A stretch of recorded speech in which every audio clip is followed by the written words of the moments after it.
Today we'll be talking about everything we know about Season 11 of Overwatch 2. Hey everybody, my name is Abby. Welcome to the video. Before I dig into the leaks and all sorts of things that we do know, have a quick look at the statistic over here. More than half of you are coming back to watch the videos. So if you're enjoying the content, you enjoy keeping up with Overwatch, and you just maybe like the sound of my voice, hit that subscribe button. It's a free way to support the channel. And if you want to support me in other ways, that'll be there at the end of the video. So I'll see you then. Now let's not waste any time and get straight into the video. Starting us off is the big leaks. Now, there's a user on Reddit that had come out and leaked the following images.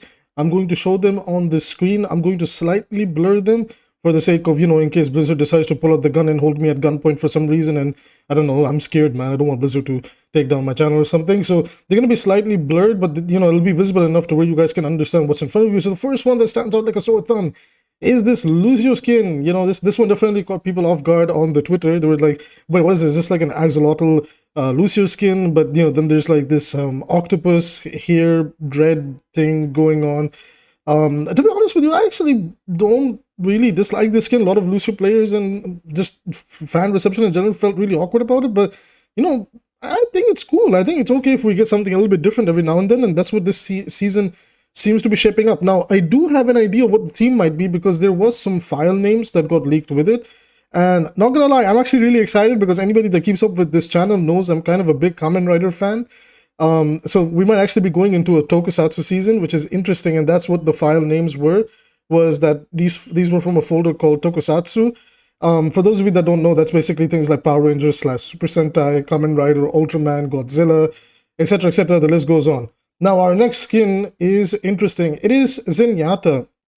Zenyatta is in some sort of a dinosaur or like a typical Power Rangers villain-like outfit where he's cosplaying. It seems the skin is quite interesting. It's obvious that his balls or orbs seem to be some sort of an egg. I mean, they look like eggs, but not really because they're fully circular and not oval shaped. I do like the claws in his hands. This is definitely a rare skin. Like so far, I think we've seen two rare skins. So the Lucio skin and the Zen skin are definitely rares, or the purple rarity. I don't know what it's called in Overwatch. I always forget it. And yeah, they look surprisingly good. Again, under the metric that Overwatch team perhaps wants to do something a little bit different. I'm very excited about it. Now the third skin. Now this is a legendary skin, and oh my god, this is really good. This generally looks like a villain out of Power Rangers. So this is Roadhog. Actually, you know what? He even looks like some sort of like, weird mutated Gamera. If anybody knows Gamera, he's another kaiju. I'm very much into that type of stuff. So you guys are learning some things about me watching this video. So he actually kind of looks something like that, but like more, mutated and more pig-like aesthetics. But he's definitely got a little bit of a turtle-ish theme going on. So I don't know if this is Overwatch's unique way of perhaps approaching these kaiju tokusatsu characters. Is some of them are cosplaying, some of them give a bit of a tribute. Very, very interesting. Again, here's all three skins on your screen right now, and this is really, really hard to fake. I'm not going to lie. Stuff like this is really hard to fake. And well, if this is a big gotcha moment from somebody, this is the greatest gotcha moment ever, because holy crap, bro, whoever made these three skins, they did a great job of nailing everything. I kind of think these are real.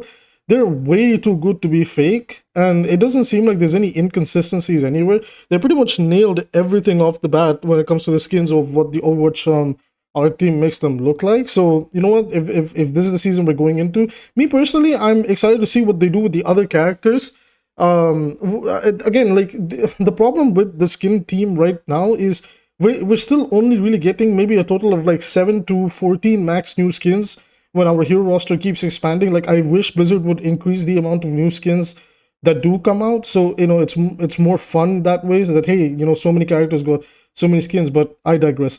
Anyways, moving on. So away from the skin stock, now let's talk about the new game mode Clash. So if you guys don't know, Clash is basically 5 CP. It is 2 CP being reworked into more of a 5 CP, kind of like a King of the Hill back and forth type of game mode. You must have played it during the trial period that we got during the beginning of Season 10. And if you didn't, well, it's okay. You're going to be able to play it in Season 11 as soon as it comes out. Now, an interesting thing is that in the Venture trailer that we got, at the end of the trailer itself, Venture actually entered this big, like, isolated room where in front of them there was Anubis, the actual, AI Anubis, a part of the Overwatch lore. So anybody that keeps out the Overwatch lore, they know this Anubis thing is a big problem, right? It's a big problem, and Venture just came across them, and it just clicked in my head. I was like, wait a minute, this Anubis and the map behind Venture that we see in this little trailer, this is no coincidence. I think this is a new Clash map, and this is the reworked Temple of Anubis. But something that we didn't get to see in Overwatch 1 was, well, how does it look like, either nowadays, or what does it look like inside the temple? And here's what I think this is. I think this is the inside of Temple of Anubis, maybe from a different angle, maybe from a different viewpoint, different floor, maybe underground, I don't know. But I'm almost fairly certain that this is Egypt, and this is like, the other side or something or whatever of Temple of Anubis, because that's kind of how they made the Hanaoka map too, is that Hanaoka is pretty much just the street right next to Hanamura, but it goes to a different set of temples, which is pretty cool because, we get to explore the world of Overwatch more this way. Like, hey, that's where Hanamura is, that's where the Shimada temple is, but here's what the other temples and places look like. So very, very cool. And I'm really excited for this map as well. I personally really like 5CP. I'm one of the very few rare people that actually do like 2CP. And I might do a video on 2CP in the future talking about it, but yeah, for now, so this is Clash, and these are probably the two maps we're going to be getting. Again, it's Hanaoka, and most likely, maybe, I really hope it comes up with two maps the same way Flashpoint did with, Sarasa and what was the other one called? It was New Junk City. I do see us getting a new game mode in the form of Clash, along with two maps, Hanaoka, excuse me, and this new, perhaps, the actual Temple of Anubis opened up. Who knows? We will see when the time comes in just a few weeks from now or days from now. I don't know how far it is. I think we're very close though. Moving on, we have to talk about the gameplay changes that are coming soon. Now, Alec Dawson had basically revealed that we will be seeing changes / nerfs to the HP pools for characters that do high burst damage and characters that are highly evasive. They will be going down to 225 HP, which, in my opinion, I'm a fan of that. I'm a fan of willing to experiment, but at some point we kind of have to stop and let these changes settle in. I do agree that this has caused some big problems from, for example, like because of the 250 HP pools, DPS passive, and the overall gameplay flow state, Moira has become a near, pretty much, she is an S tier pick, especially in ranked games.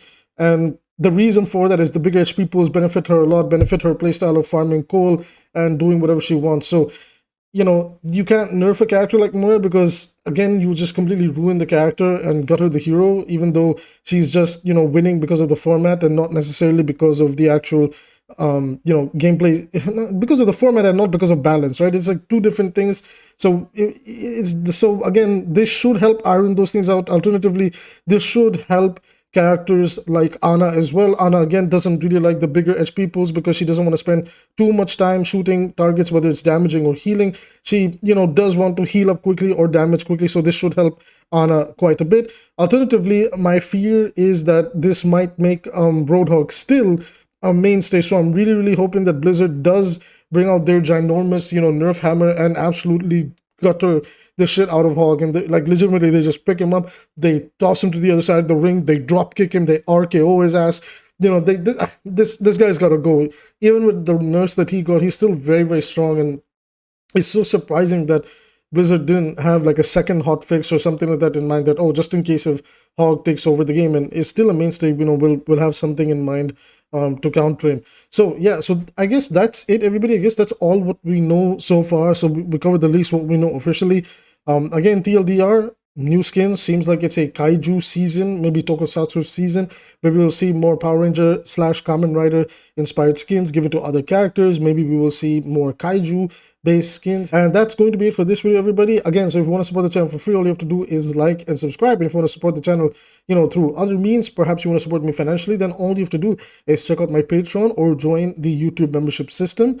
And from there, if you have any confusion or any questions, I can talk to you from there. But the best way to support me will definitely be Patreon, because they take less money that you give and more of it comes to me, which directly supports me. And I will be trying to invest into better editing materials and better microphones and things like that. So if you want to help the channel grow, help the channel expand, these are the best ways to do so. And I'm doing VOD reviews for the different tiers that you subscribe, and also some other things you can check out again on the Patreon page. Now, with that being said, I will see you guys in the next video.